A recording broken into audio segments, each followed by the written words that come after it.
ময়দার সাথে মাত্র 3 থেকে 4টি উপকরণ দিয়ে বাড়িতেই গ্যাসের চুলায় বানিয়ে ফেলুন রেড ভেলভেট কেক।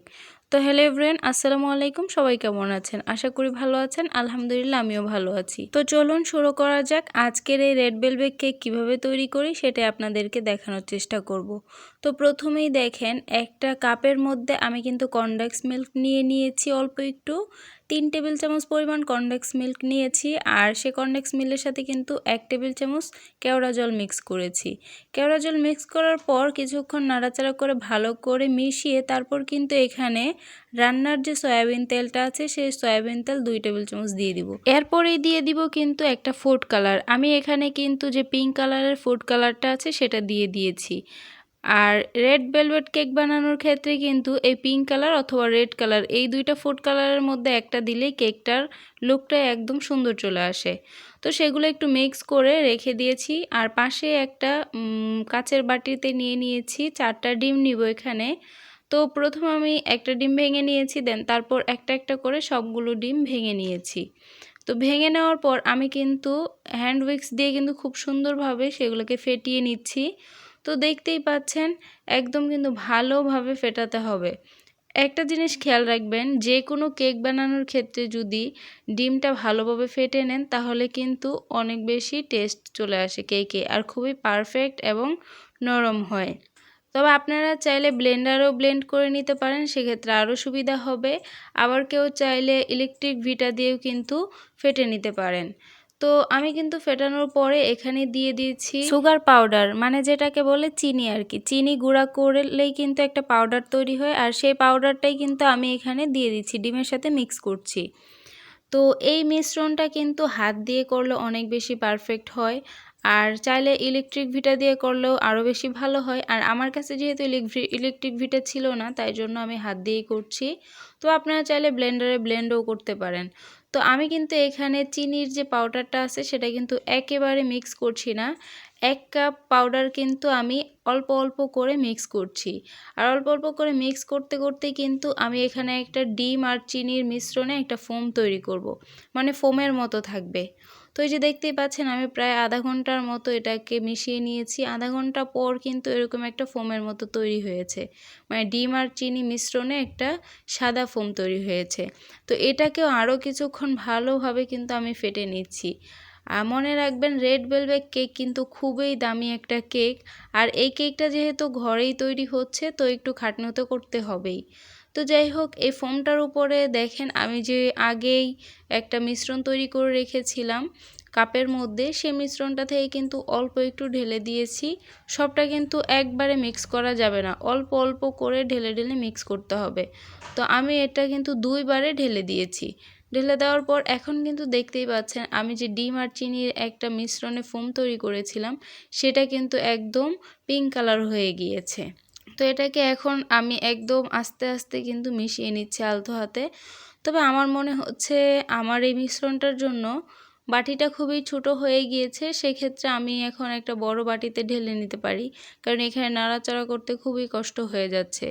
তো আমি কিন্তু আর এর থেকে বড় আরেকটা বাটিতে ঢেলে নিয়েছি। ঢেলে নিয়ে কিন্তু এবার দেখেন খুব সহজে আমি নাড়াচাড়া করতে পারছি। তো ভালো করে মিক্স করে তারপর এখানে আমি একটা ফ্লেভার এড করে দিব। আর এখানে আপনারা যেই ফ্লেভার পছন্দ করেন সেটা দিতে পারেন। আর আমি যেহেতু এখানে অরেঞ্জ ফ্লেভারটা একটু বেশি পছন্দ করি, সেজন্য আমি এখানে অরেঞ্জ ফ্লেভার দিয়ে দিয়েছি। তারপর কিন্তু আমি একটা ছাঁকনির মধ্যে নিয়ে নিয়েছি 1 কাপ ময়দা, তারপরে নিয়েছি অল্প একটু চকলেট কালার, তারপর দিয়ে দিয়েছি অল্প একটু বেকিং পাউডার, দেন অল্প একটু লবণ। তারপরে কিন্তু সবগুলো উপকরণ একসাথে এই ছাঁকনিটা দিয়ে আমি কিন্তু চেলে নিচ্ছি। তো চেলে কিন্তু ওই যে মিশ্রণটা তৈরি করে রেখেছি বড় বলে, সেটা কিন্তু আপনারা দেখতেই পাচ্ছেন সেখানে ঢেলে দিয়েছি। তারপর কিন্তু এই যে আবার হ্যান্ড উইক্সটা দিয়ে কিন্তু আস্তে আস্তে করে সবগুলো উপকরণ একসাথে মিক্স করে নিচ্ছি। এটাও কিন্তু যত বেশি ভালো করে মিক্স করবেন তত বেশি কেকটা খেতে মজার হবে, আর অনেক বেশি সফট এবং তুলতুলে হবে। তো এই যে দেখতেই পাচ্ছেন আমি কিন্তু হালকা হাতে আস্তে আস্তে ঘুরিয়ে ঘুরিয়ে মিক্স করে নিচ্ছি। তো এখানে আরেকটা কথা বলে রাখি, যারা এখনও আমার চ্যানেলটি সাবস্ক্রাইব করেননি তাদেরকে অনুরোধ করছি তারা আমার চ্যানেলটা সাবস্ক্রাইব করে দিন। আর যারা অলরেডি আমার চ্যানেলটাকে সাবস্ক্রাইব করে দিয়েছেন তাদেরকে অসংখ্য ধন্যবাদ। আর আরেকটা কথা হচ্ছে, আজকের এই ভিডিওটি আপনাদের কাছে কেমন লাগছে বা কেমন লেগেছে অবশ্যই কমেন্টসে কিন্তু জানিয়ে যাবেন। আর যেহেতু আমি একজন নতুন ইউটিউবে কন্টেন্ট দিচ্ছি, সেক্ষেত্রে আপনাদের একটা লাইক অ্যান্ড কমেন্ট কিন্তু আমার অনেক বেশি অনুপ্রেরণা যোগায়। তো যাই হোক, দেখতেই পাচ্ছেন আমি কিন্তু ভালো করে ডোটাকে মিক্স করে তারপর একটা বাটিতে কিন্তু চুলায় দিয়ে দিয়েছিলাম, গ্যাসের চুলায় প্রায় 40 মিনিট জাল করার পর আমি একটা কাঠি ঢুকিয়ে দেখতেছি যে এই কেকটা কি ভালোভাবে হয়ে গিয়েছে কিনা। মনে রাখবেন 40 মিনিট যে দিয়েছি সেটা কিন্তু একদম লো হিটে দিয়েছি, খুব জোরেও না আবার মিডিয়ামেও না, মিডিয়ামের থেকে একটু কম, তবে আবার একেবারেও কম না। তো যাই হোক, কেকটা পারফেক্টভাবে হয়ে গিয়েছে। আমি একটা সিলভারের বাটিতে দিয়েছিলাম। তো এই যে দেখতেই পাচ্ছেন, এখন কিন্তু আমি কেকটা বাটি থেকে একটা প্লেটে ঢেলে নিয়েছি। এখন আপনাদেরকে দেখাই কতটা সফট হয়েছে। এই যে দেখেন, একদমই কিন্তু ভাঙছে না, কিন্তু নরম তুলতুলে সফট হয়েছে। তো এখন একটা চাকু নিয়ে নিয়েছি, চাকু নিয়ে কিন্তু মাঝখান বরাবর আর একটা ফাল্টা করে নিচ্ছি, মানে ডাবল করে কেটে নিচ্ছি আর কি, বরাবর মাঝখানে। তো কেটে নেওয়ার পর এখন হচ্ছে কেকটা ডেকোরেশন করার পালা। এখন কেক ডেকোরেশনের জন্য কিন্তু আমি এখানে হুইপ ক্রিম ইউজ করব আর এখানে গোলাপ জল ইউজ করব। তো এই যে দেখতেই পাচ্ছেন, অল্প একটু জল দিয়ে তারপরে কিন্তু আমি এখানে হুইপ ক্রিম যেটা আছে সেটা কিন্তু দিয়ে দিচ্ছি। বিশেষ করে এই যে হুইপ ক্রিমটা যখন লাগাবেন তখন কিন্তু খেয়াল রাখতে হবে যাতে পারফেক্টভাবে সবটা কেকের মধ্যেই ক্রিম সুন্দরভাবে লাগে, তখনই কিন্তু ক্রিমের যে একটা আছে, কেকের যে একটা শেপ আছে সেটা কিন্তু আসবে। তো প্রথমে আমি একটা পার্টের মধ্যে দিয়ে নিয়েছি, দেন তারপরে কিন্তু আরেকটা পার্ট উপরে দিয়ে এটার মধ্যে অল্প জল দিয়ে তারপরে কিন্তু আমি এখানে উপরে পাউডার দিয়ে মানে ক্রিম দিয়ে নিচ্ছি।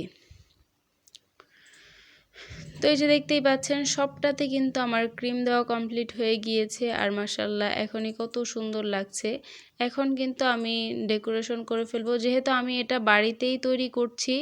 হয়তো যদি আমি প্রফেশনাল হইতাম তাহলে বা বিক্রির জন্য করতাম তাহলে হয়তো আর একটু ভালো হইতো, তবে এখনও কিন্তু কম ভালো হয়নি, অনেক বেশি পারফেক্ট সুন্দর হয়েছে।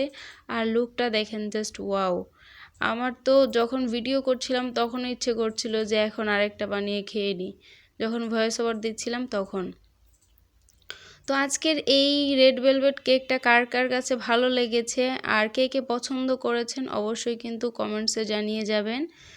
তো দেখা হচ্ছে নেক্সট ভিডিওতে, সামনে আরেকটা নতুন ভিডিও নিয়ে আপনাদের মাঝে উপস্থিত হব। সে পর্যন্ত সবাই ভালো থাকবেন, সুস্থ থাকবেন। আর এই ভিডিওটি যাদের সামনে যাচ্ছে তাদের সবাইকে অনুরোধ করছি, যারা আমার চ্যানেলটি সাবস্ক্রাইব করেননি দয়া করে সাবস্ক্রাইব করে দিবেন, আর একটা লাইক অ্যান্ড একটা কমেন্ট করবেন, কমেন্টে জানিয়ে যাবেন কেমন হয়েছে। তো এই পর্যন্তই, আল্লাহ হাফেজ, আসসালামু আলাইকুম।